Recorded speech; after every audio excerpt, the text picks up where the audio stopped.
Vous pensez peut-être que le café vous donne de l'énergie. En réalité, c'est un gros mensonge. Le café ne crée pas de l'énergie, il vous la vole sans que vous vous en rendiez compte. Je vais ici vous expliquer pourquoi dans cette vidéo. Avant de commencer cette vidéo, n'hésitez pas à télécharger mon guide sur les 20 habitudes du bonheur quotidien.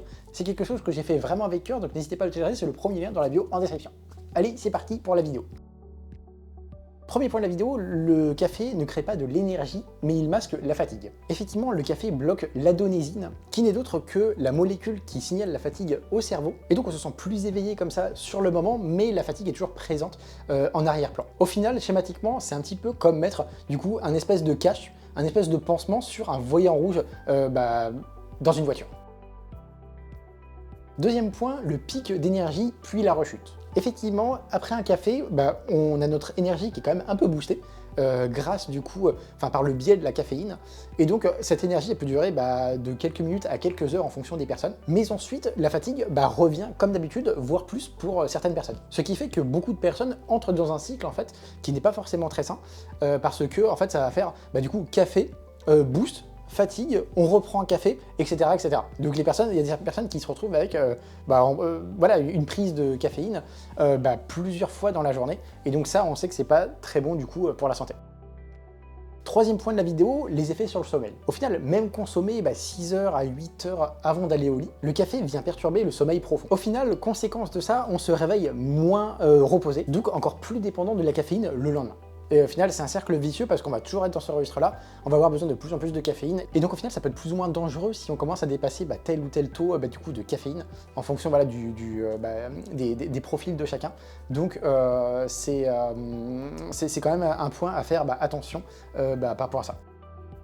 Point numéro 4, tolérance et dépendance. Effectivement, au fur et à mesure du temps, le corps il s'habitue à telle ou telle substance. Et donc ici, il faut plus de café pour en fait ressentir la même chose que on sentait du coup auparavant. Et par contre, si on s'arrête soudainement, on commence à avoir des maux de tête, une sensation un peu de manque, une grosse fatigue, de l'irritabilité, etc. Au final, c'est une vraie dépendance, certes douce, mais vraiment réelle quoi.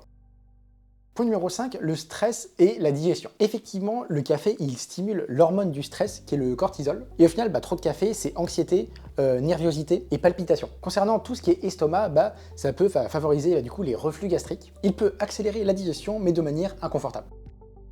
Sixième point, dernier point de la vidéo, donc quand et comment consommer du coup du café de manière intelligente. Donc attention, par contre, le café du coup, il n'est pas du tout vraiment néfaste pour la santé.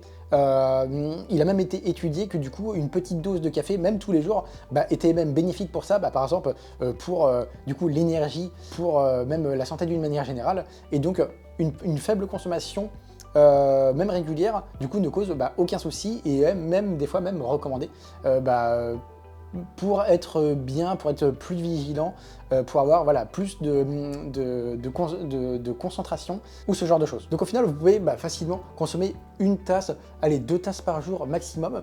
Un peu comme ça, même de manière régulière, il n'y a aucun souci. Après, il a juste été aussi montré que si vous consommez du café, juste après vous être levé, vous allez avoir un petit creux, une certaine fatigue en milieu de journée, donc c'est aussi à éviter. Ce qui a été en général étudié, c'est qu'il faut commencer à prendre son premier café 90 minutes après s'être levé.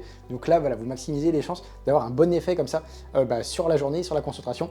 Donc c'est vraiment le meilleur plan à faire si vous voulez vraiment être au top de ce côté-là. Voilà en tout cas pour cette vidéo, j'espère vraiment qu'elle vous aura plu. Si c'est le cas, n'hésitez pas à donner un petit like, ça fait toujours plaisir pour moi, pour la chaîne, etc. Et puis je vous dis à bientôt, salut!